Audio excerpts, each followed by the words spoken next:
Hi everyone, welcome to another episode of Monday Positivity.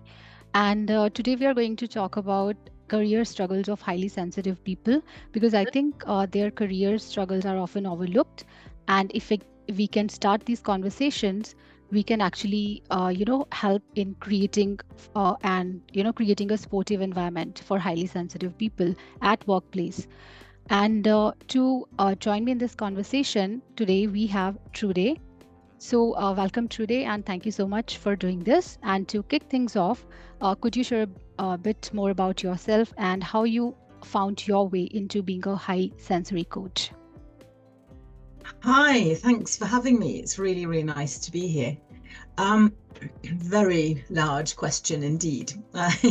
So, I think I've always been a sort of like a happy, sensitive person who's been really happy to know that I've got these, strong emotions. I've always liked them, and so I think it started with when I got into these really bad workplaces and noticed all the people struggling, how a lot of them sort of like didn't like their sensitivities.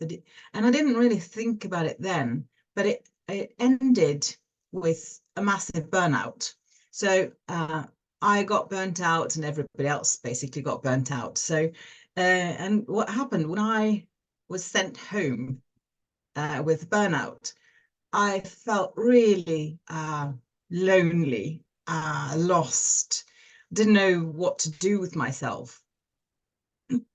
And so, short story short, I started this center, which I've noticed now I made for myself. That's exactly what I needed. I needed somewhere to go to be creative, to be in my own space where I was allowed to show, what I'm good at, uh, how I work, how I function. And as a sensitive person, that means, feeling into everything, being in a flow, making things, having wonderful conversations and that. And I realized after I made the center that it's really made for highly sensitive people.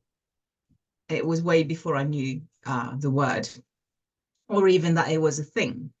But since it was a creative space, I got loads of people who were creative. And, creativity is a typically sort of sensitive trait. So most of my people, for lack of a better word, were obviously highly sensitive. And at one point, I started coaching, not knowing I was coaching. And at one point, I met this young woman who was really, really, uh, um, she was in both ends of the spectrum, sort of like really, really happy and really, really angry and really, really sad. And she was always, in a very strong mood.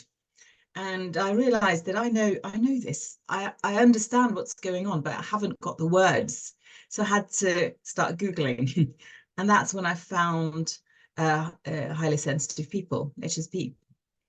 And I realized that that term really fit her well. But of course, that's my thing as well. I'm definitely highly sensitive, even though I didn't fit into sort of the category of highly sensitive. It really, really, I really knew that that's my word. And I started working with that immediately. I started writing about it in the newspaper. And so all of a sudden, I got loads of highly sensitive people coming to my space.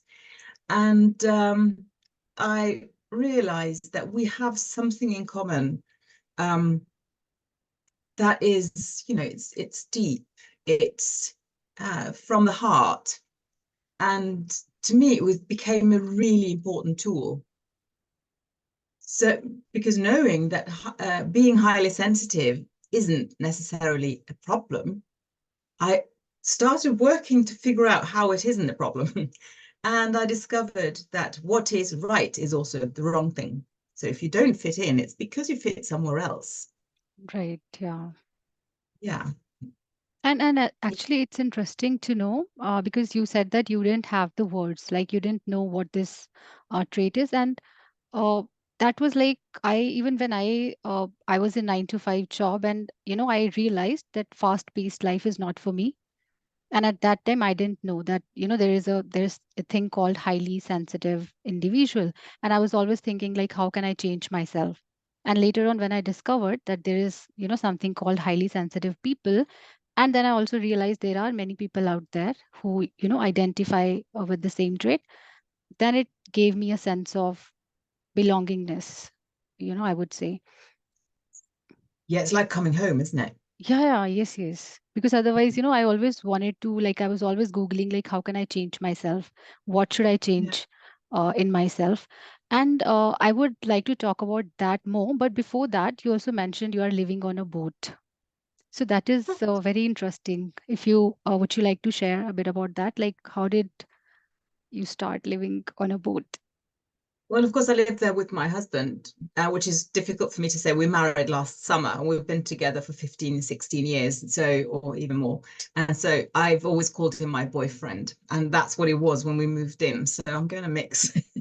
Yeah, But anyway, when I met him, I was already doing this coaching thing or whatever. I didn't know what I didn't know the words for it, but I was coaching people who were struggling to find a job or career uh, counseling or something like that.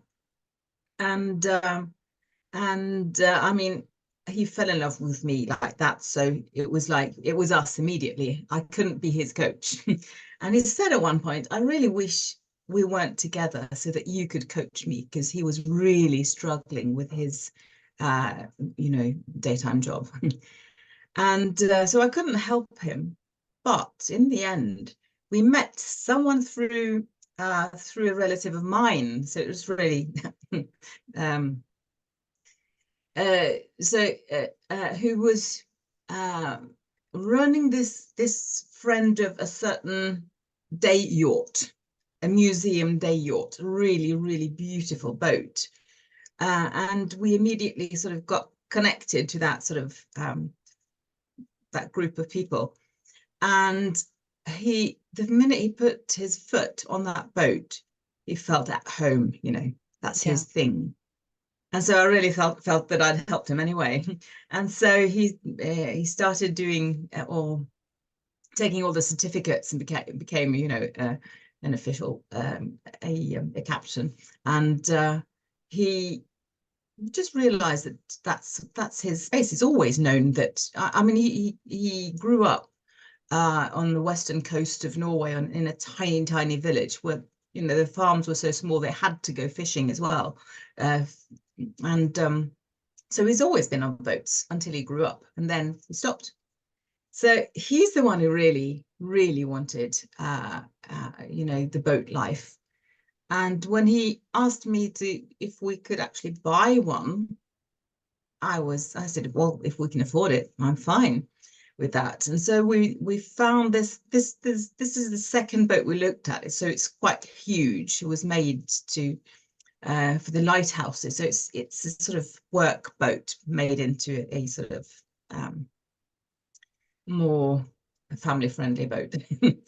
And so he's the one who wanted it, and I've just felt that I feel very comfortable with the sea, yeah, waves. I find it really beautiful, really calming, soothing, and also us working together as captain and sailor.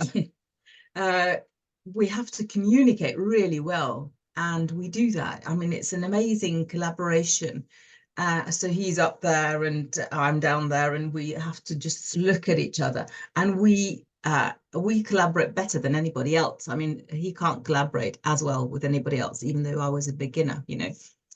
And also, he's taught me patience, because you can't dock really quickly. You have to do it slowly. And if you do it really slowly, it looks like you're really, in demand. You really know what you're doing. So to me, it's been sort of a show off in a way. to show Right. them I'm really able to do that and I impress people by doing it. That's just the fun side. But I like the sea.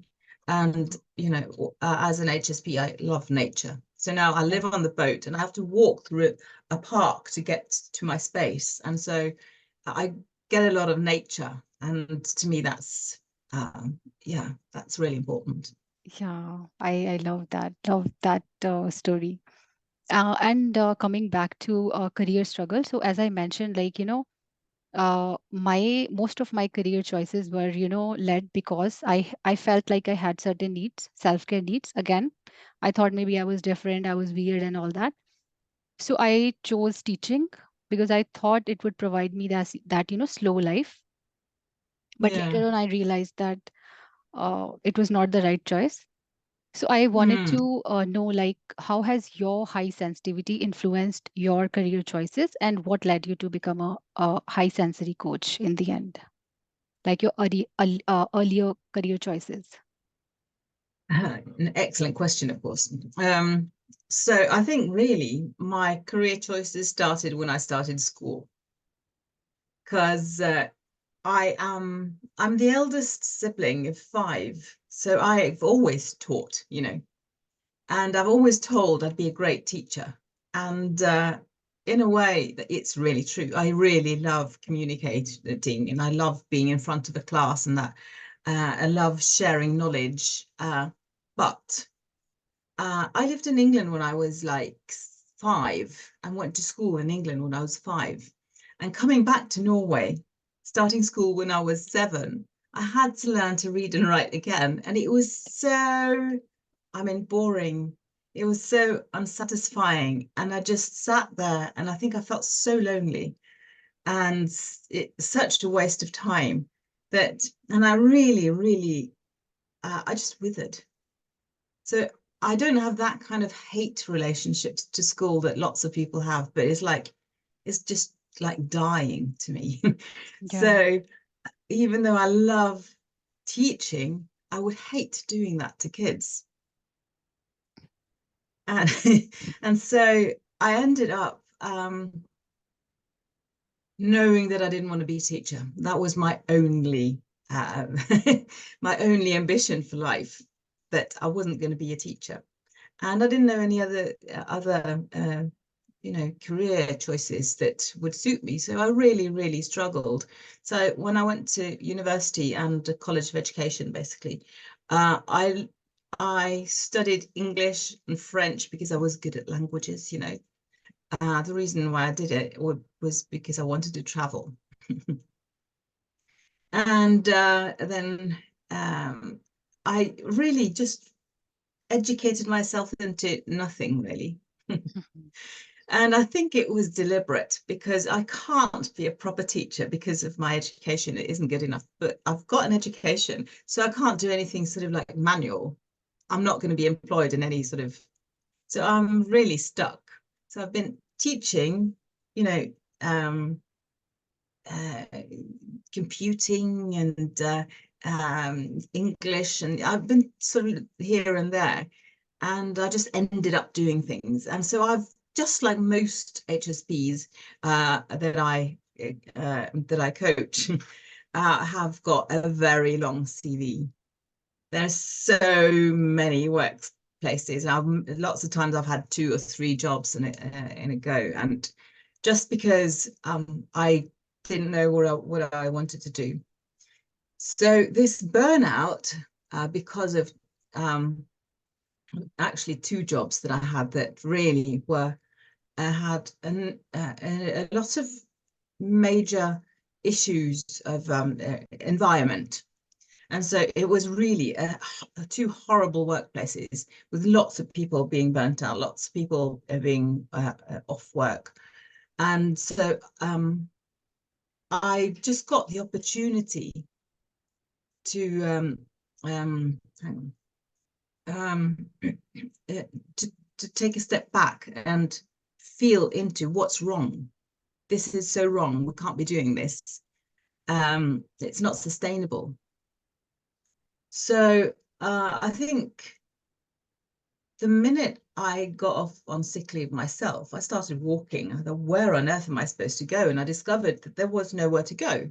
I mean, unless you had loads of money, you can go to a cafe and drink coffee all day and eat. And, it costs a lot of money and you don't really, I mean, you don't want to sit there eating all day either. And so there was nowhere to go. And then I met this woman who taught art in the outskirts of Newcastle in England for unemployed people. And I thought, how wonderful. So I've got to translate this into sort of my kind of thing, because arts to me is a really important force of life. Creativity, Sir Ken Robinson Yeah. had this massive, very, very popular TED talk about creativity and do schools kill creativity. I saw it loads of times and I wept. And I cried so much that I realized that this is really important. And since then, I know that crying is really, really a good sign. It tells you something. So crying is fantastic. So, yeah. And what was the question again? Oh, yeah, even I forgot. Yes. So uh, how did your high sensitivity influenced your career choices? Because I remember Absolutely. specifically for me, like when I was in teaching also, as I mentioned, like I entered teaching because I thought it will provide me that, slow paced life. But then Yeah. every day I had to interact with so many people, including, children, their parents and all that. And then for me, it's like if I'm interacting with someone, I'm emotionally invested as well. And then I will, emotional exhaustion, like, so yes, it led me to lead teaching. But anyhow, how did Yeah. your sensitivity influenced your career choices? Yeah. So absolutely. Yeah. I didn't know where to go because I knew I wouldn't fit in there and I wouldn't fit in there and I didn't want to do that. So I've been sort of like stopped from doing things I didn't want. So I haven't Right. really done. So I've always gone for the second option, next to best, but I didn't know Right. what was best. But what I did discover, what I've always known actually, is I like talking to people. I like deep conversation. Yeah. Not a job option, is it? Right. Doesn't say, are you a good conversationalist? It doesn't say that in any job offers. Um, and that's what I realized when I started this center. Uh, I just got to talk to lots of people, and I got to sort of give them the opportunity of doing creative things. And so painting seemed to be sort of a really difficult thing for people. And when I talked to people who were really struggling, uh, when I talked to HSPs, basically, I could say that if you don't like your job, could you do something else that you enjoy, like singing? And they'd start crying because they'd been taught that they can't sing. And it's like, we, I mean, schools do kill creativity. They say that you Yeah. can't sing because you don't sing in tune. But I mean, of course you can sing. If you've got a voice, you can sing. And they say you can't paint because you can't draw properly. I mean, it doesn't look right. But I mean, if you've got something to paint on and paint with, you can paint. Right. It's Yeah, so I hate sticking things into professional and amateur. It's like you can just do it. If you feel like doing it, you have to do it. And that's the thing I've noticed, that HSPs is like we're born to do something. We're Yeah. born in something. And if we're not doing that, we're in the wrong place. We're doing the wrong things. So we just have to. Right. And nobody helps us find that way. Nobody says, what were you born to do? Why are you here? Fancy us being asked that as kids. Why are you here? What do you want to do with your life? Right. Don't say, what job do you want? Because what is there to choose between? But Right. what is your function? How do you feel happy? How do you feel in a flow state? How do you feel when people like you? Yeah. Right. And speaking of flow state, because I have also changed like I think 5, 6 jobs. Speaking of flow state, I wanted to ask you about knowing your purpose as well, because you mentioned that knowing your purpose and something that makes you happy. right? So share about that as well, like how you discovered your purpose and aligned your career with it Yeah, I mean, as I a think coach. when yes, when the idea of my center came into my head, I just knew that I had to do that. So I mean, I started working on it immediately. Day after, I told everybody I knew that I was going to do this. So I really felt that this is important. But did you have Um, like doubt also in mind that maybe what if I regret starting it or something? Or did it just feel right that I meant to I do didn't it? have anything to lose. Yeah, I didn't really have a job, you know. I didn't have a job that I wanted to go back to. I needed to get away. yeah. And so It's like that, universe guiding you. yeah, I think that's important because we get stuck in the opportunities that we have. So if you're told you can do teaching and it's okay, then you don't leave because it's safety for you, right? Yeah, It provides security in terms of financial income and so on. But if you've got nothing, um, then it's much easier to do choices that are more right for you. right, And yeah, and so it's important that some of us do that. Everybody doesn't have to go that far, right? So yeah, so I just realized that I had to do that. And even though it was really difficult, and it still really is terribly difficult, I can't at the moment, I don't have an income. Uh, and you know, I started it 15 years ago. yeah, Or even more. So it's like I have to do this because I felt that this is actually what I'm here for. Because when I've done this coaching thing that I didn't know I was doing, just talking to people and you know making them cry, yeah, finding out, yeah, what is your purpose? And I've noticed how it really works. And how, you know, how people from that I got to know then in my community space still are my friends. It's like I know that I'm good for something. I know my purpose. I feel it's really important. And so knowing that, I know that it's much more difficult for a lot of people um because they've been told otherwise. I know it's really important that I do say this right, because I've got a knowing that lots of HSPs have, but they've been conditioned not to believe that thought. yeah, Yeah.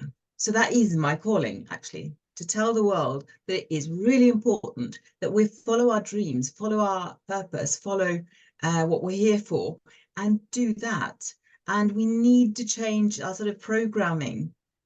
We can't chase the money. We can't chase, um, you know, superficial stuff because we're not going to be happy. Our happiness comes from within because as highly sensitive, we are born from, you know, we come from our hearts. yeah, And yeah, we have to we have to live well, we have to live with that. So we have to live through our hearts. And that that is it. right. Mm. And I think that's a beautiful thing. Like we shouldn't feel like, earlier even I thought maybe I should change myself and all that. It's okay, like if you're born highly sensitive, that's so beautiful. Like, you can feel things and you are actually, if we think about it, you are a gift to the world. I mean, I don't Yes, know. Yeah. Oh, I yes. totally agree. I mean, yes, you can't change. I mean, you can't change. If you try to change, you are going to live um, uh, on other people's terms, and you are not going to blossom. You're not going to become or be the one you are here to be, and Right, you are not going to be happy. So if you want to be happy as an HSP, you have to live out your HSP dreams somehow. right. Yeah. And let's talk about emotions also. How did you navigate emotions, both in your personal and professional life, and how do you, handle them? Because I have, yeah, struggled with that also when I was, working. Also, sometimes, I'll have to go to the bathroom, cry Yeah, out, yeah, and then come back. And yeah, it's a big thing for highly sensitive people. So how do you manage emotions? You know what? I've just been remembering one of my first summer jobs. I worked uh, in I was going to say a filing cabinet. That's what it felt like. In a hospital, shuffling files. It was like, the most boring work you could ever imagine. A lot of people just, they just went about and did their thing. It was really boring, but I couldn't stop crying. I just had to go to the toilet. I couldn't stop crying, and I cried for days. And then it's like I just had to decide that I can't ever do that again, which is brilliant because then I know I can't do just about anything. I Right. can't do the easy things. It just becomes, it just feels like a waste of my life. Uh, but I am a high sensation seeker. Okay. About 50% of us are high sensation seekers. And that applies to everyone, not just HSPs. But it's difficult to be an HSP, high sensation seeker, because it means that you go into those emotions. So I keep, putting my head out there, and so I keep living in those enormously strong contrasts of emotion. I am generally a really happy person, so I live on a pink cloud, I normally say. So that's my home, my place Yeah, of same belonging. I here. live on a pink cloud. But sometimes I have to dip down there and really feel into the horrors of the world. Uh, and so I mean, this kind of work, it means that I keep getting rejected all the time. And I really feel into that our society doesn't respect a certain kind of people.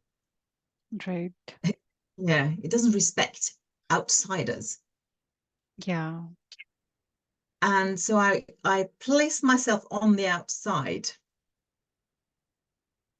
and really dig into how horrible that is. And so I feel, to me, I mean, I think this is important. To me, this is a purpose. This is how I'm going to change the world, or my bit of the world, right? So I find purpose in those horrid emotions. I need to know them in order to fix them. Right. So that's mine, right? I mean, I wouldn't want for everybody to try that. Yeah. But finding your purpose in the feelings is really important. And as I said, when I coach people, when I see them crying, I go, look, this is important to you, right? Yeah. You don't have to be in those horrid emotions, but what does it mean? It means that something is wrong. So now you know you can fix it. Right. Yeah. Yeah. And So I did you think, also? Yeah. Yeah. Yeah. Please. okay, yeah, because when I really started out studying what it meant to be a highly sensitive person, I found that, what makes you happy is also what makes you unhappy. What makes you come and flow is also what makes you struggle. And so it is the same thing. So if something is painful, it's because the good side of it is on the other side. So you are exactly onto it. Yeah, so Right. that's my message to the world, to the HSPs of the world. Yeah. And did you also like discover certain tools? Like for me, shadow work and inner child healing, they played a big role. Every time, even like if I'm, interacting with a colleague and they say something and I'm feeling like, like I'm not feeling good about that, it made me, just dig deep and, start the shadow work and the inner child healing, like, inner wounds. And I would start asking myself, like, why did I feel bad about that and all that? So that I would say played a big role. Did you also have tools like that? No, I didn't actually. I've never liked tools. If I learn a tool, I forget it. So, so to me, I'm a very what's it called? Intuitive person. So I always follow my intuition. I was tested once, the Myers-Briggs, Yeah, those. MBTI. Yes, yes, yes. Um, I've been tested twice actually, and I'm quite extreme. So I'm an extreme extrovert, which is rare for HSPs. And I'm also an extreme intuitive. Okay. And that means that I'm very sort of alert. So I feel into things, and then I find different tools all along. So the only tool I've ever really used in coaching is what you're going to ask me about, is drudgery, craft, and calling. Yeah. Yeah, which is absolutely excellent, I think. But to me, it's I use my intuition, and I think I've not been taught, but I've always just felt that my intuition has been respected. So when I feel into something, I think I've been able to explain it quite well. Maybe that's my teaching skills. So that I've always just trusted it. I think once or twice I've not trusted my intuition, and that's been wrong. So I just follow my intuition always. Right. Drudgery, craft, and calling also. Yes. Yeah, because I was counseling, doing career counseling. So I had to read that book by Barry Jager called Making Work for the Highly Sensitive Person. And I found it quite enlightening. And I don't like tools because I don't like repeating myself. So I always said, I'm not going to use that today, but I kept using it anyway, because drudgery, craft, and calling, 4 squares, boxes you have in your work life or in your life in general. If you are in drudgery, that's not good for you, obviously.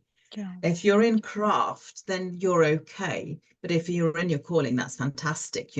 But it doesn't say anything about what drudgery is to you. It doesn't say anything about what your calling is. So to me, that's a fantastic tool, because it doesn't say anything Right. about that. It just says how important it is for HSPs to be doing what's good for them, what is their calling, what they're here for. And I don't believe it any less now. I just believe it more and more, even though I've always believed it. But because I've been burnt out, I know that drudgery. And because I didn't, that real drudgery when I kept crying, that was, really obvious. I couldn't work there. Yeah. So if you work in drudgery or live in drudgery too long, you are going to become ill. Yeah. It, yeah, you're not going to be able to sustain it. So it's not sustainable. You can't work in drudgery. So what most HSPs then do is choose craft, which is what you are quite good at. You are able to do it. It's fine. The thing is that after a while, you can work like that for quite some time, and then you discover it's drudgery. It becomes drudgery. Yeah. Wow. I love that. Yeah. Yeah. And so that's, what drudgery does to you, you fall out. So you can't really go for that. I mean, that's what most HSPs do. Go for craft. It's good enough, and it's fairly easy to get the job, fairly easy to do it. But that's why a lot of us have CVs that are really, really long, because we have lots of jobs like that, because you quit after a while, because it's not sustainable. Right. Yeah. So if you live in that calling, some people don't like the word calling, because some people have feel it's religious or something. But I mean, it's what you're here for, even if you don't believe that you are here for a reason. If you know what makes you happy, what makes you it helps you into that flow state, what makes other people like you. I mean, what makes you into the best person you can be. Yeah. That's best for the world, isn't it? Right. Everybody, yeah, benefits from you being the best you. Uh, if you live in that kind of space, you can actually tolerate a lot more. Yeah. So, I hate paperwork, but if I have a job where I'm mostly in my calling, I don't mind paperwork so much. I hate, being in conflict, but if it brings me into conflict sometimes, I can still do it as long as I'm in flow state or in my calling. Right.